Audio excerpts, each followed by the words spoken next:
Hello everyone, my name is Wayne. And I'm Rebecca. And we are your Bourbon Journey. Welcome to a special episode. We're in July and we have been tasting some great whiskey this year. Would you agree? Yes, we have. Each month it's been a little bit of a challenge for us to narrow the new field to 3 or 4 whiskeys that we thought really stepped up to the plate and could possibly be a whiskey of the month. Our whiskey of the months will all be in our whiskey of the year. So this is a preview of what the first 6 months have brought us for great whiskeys in 2025. So let's go month by month, and so you can know what's going on. So Wayne, you want to start us off with January? I sure will. January's winner was this bottle here, which is Starlight Family Reserve, and this is Blake's pick. And it was so good. It was really good. The second place winner was Old McBrayer Single Barrel, my family's bourbon. And ironically, we thought actually that the Starlight was the McBrayer and vice versa. Because they taste that close. They were that close. Third place was Frey Ranch Uncut 4-Grain. And fourth place was Penelope Wheated, which is an outstanding price bourbon. Yeah, and I'll just say that the second place for each month will go into a playoff round sometime later this year to become our 4th seed for our Sweet 16 playoff. So I'm going to go on with February, which is one of my favorites of the year, and that is the Woodford Reserve Double Oak. And I would say this was kind of a sleeper. Oh yeah. We did not think it would be as good as it is. It was so much better, so much that we bought a backup bottle now because we've been hitting this one. But it was really fantastic, and if you can still find it out there, which I have seen it on the shelves recently, you may have been hesitating. It is nothing like the regular Double Oak. It is not. So the other contenders that month, second place was Penelope Havana. Fantastic pour, and it will be in our playoff round. Yep. Then there's a new whiskey that's out from Henderson, Kentucky, that's Silk Velvet. It's a single barrel whiskey, came in third. And the surprise Stag 24D that came out in January, but it was really part of 24, but didn't get released to January.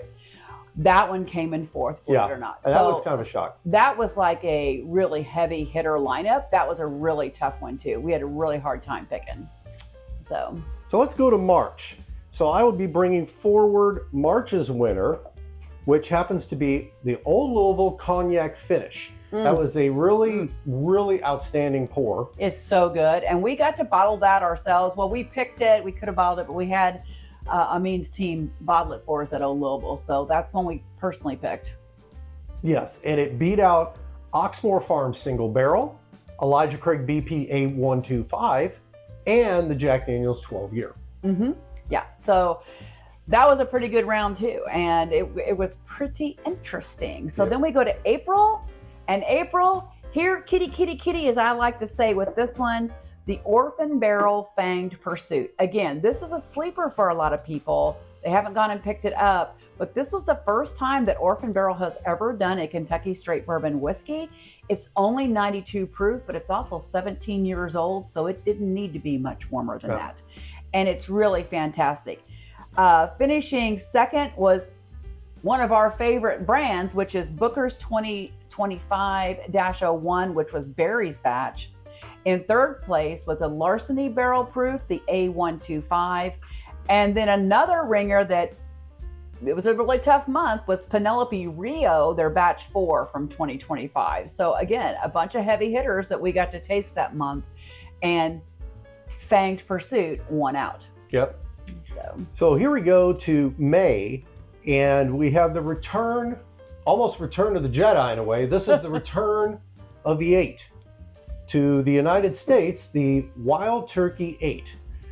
It was the winner. It squeaked out, and I mean really squeaked out. I think it was 1 point. Or maybe a half point. I can't remember. It was 1 point, and it was the Bernheim BPA 225, then followed by Blood Oath, Pack 11, and that was it. Yeah, we only had 3 that month, because sometimes if we don't feel there's a 4th, we just won't put it into the Whiskey of the Month competition. So then finally rounding out the first 6 months, this is one that's a new release for Maker's Mark. It's actually from their Star Hill farm, and it is a wheat whiskey. So yes, we have a full-on wheat whiskey in this lineup. Everything else is obviously a bourbon, but this is a wheat whiskey, and it's just phenomenal.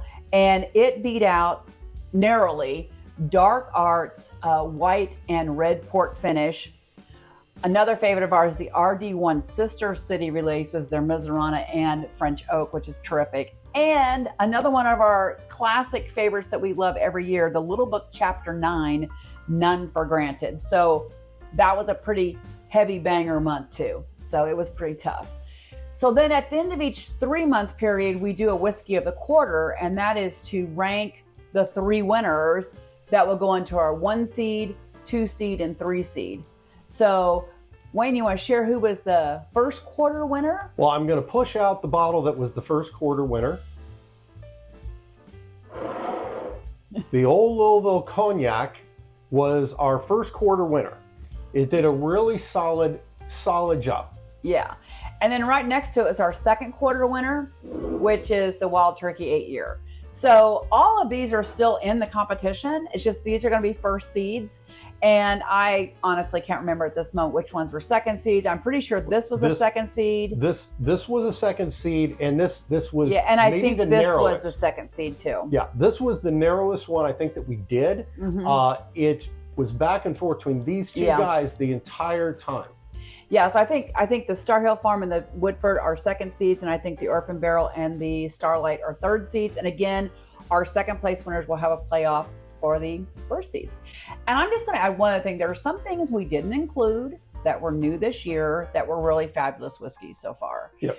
And one of them is the Cathedral by Bardstown Bourbon Company. And we just didn't have the heart to put it in because we only got 1 bottle. It's a 375 milliliter, and it was distillery only, very, very, very allocated. So we know putting in this competition, we'd probably drink the whole bottle, and we'd like to savor it for a couple years. So I just want to give them a shout out as to how fantastic that bottle was or is, and we're going to keep enjoying it.